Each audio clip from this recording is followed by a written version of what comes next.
Hello friends, आज की इस क्लास में हम देयर का यूज सीखेंगे कि देयर का यूज हम किस तरह से कर सकते हैं। देयर एक बहुत ही इंपॉर्टेंट वर्ड है जिसका अलग अलग कंसेप्ट के हिसाब से यूज होता है।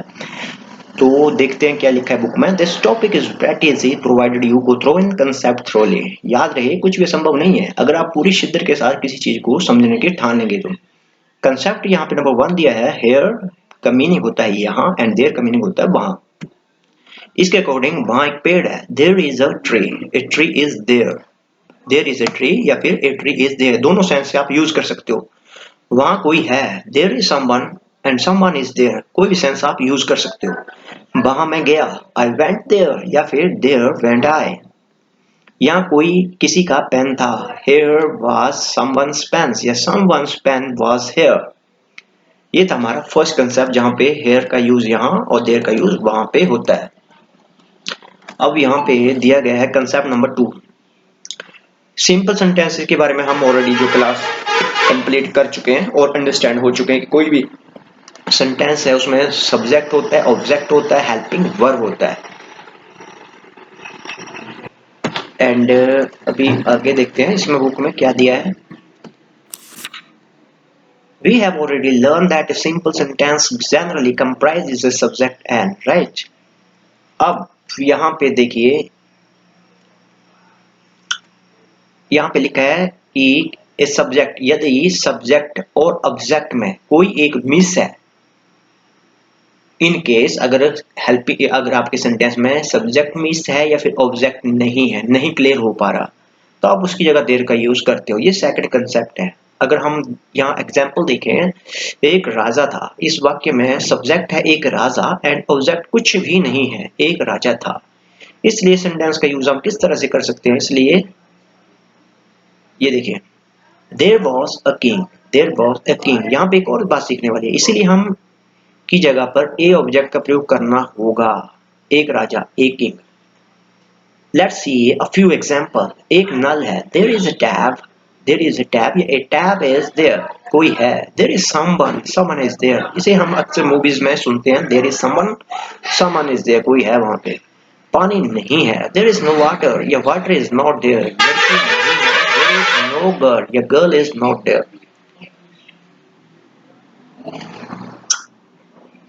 ये देयर का कंसेप्ट है दो सेंसों में, एक यहाँ वहां के लिए यूज करोगे और एक यूज करोगे जब सेंटेंसेस में या तो सब्जेक्ट मिस है या फिर ऑब्जेक्ट मिस है, उस केस में आप देयर का यूज करके सब्जेक्ट या ऑब्जेक्ट को बना सकते हो।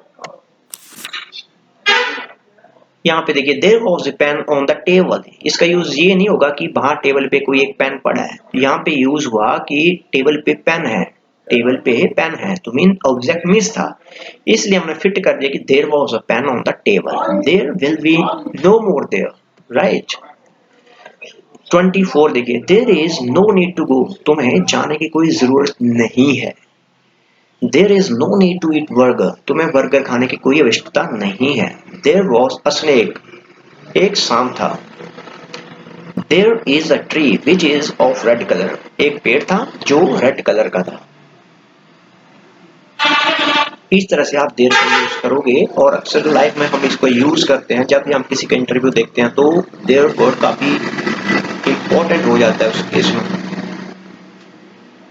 वेयर यू देयर, तुम क्या तुम थे, वर यू देयर, क्या तुम वहां थे। यही जो सिंपल सेंटेंसेस हमने सीखे उसमें किस तरह से नेगेटिव सेंटेंसेस बनाए, इंटेरोगेटिव सेंटेंसेस बनाए, वही यूज किया। वर यू देयर, या फिर आप सिंपल में बोलते यू वर देयर, तुम वहां थे, और क्वेश्चन पूछे इंटेरोगेटिव में है तो वर यू देयर।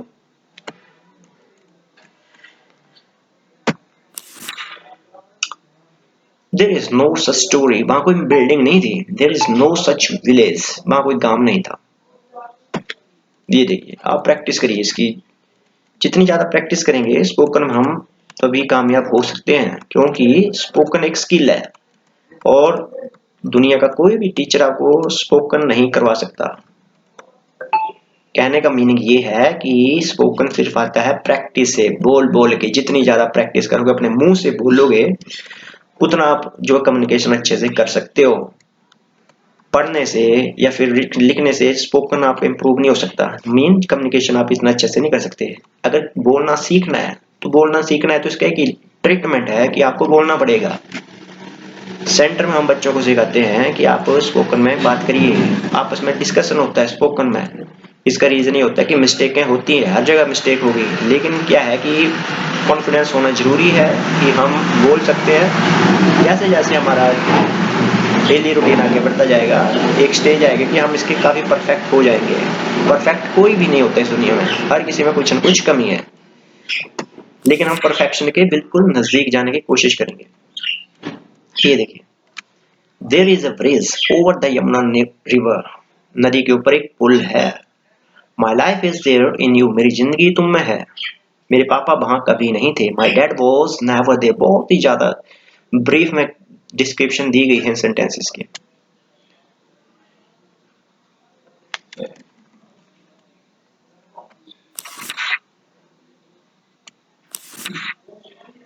ये देखिए, बहुत सारे सब्जेक्ट हमारे पास करवाने के लिए, बहुत सारा मटेरियल है अपने पास। दरवाजे पे कौन था? Who was there at the door? कमरे में खिड़कियां हैं। There are windows in the room.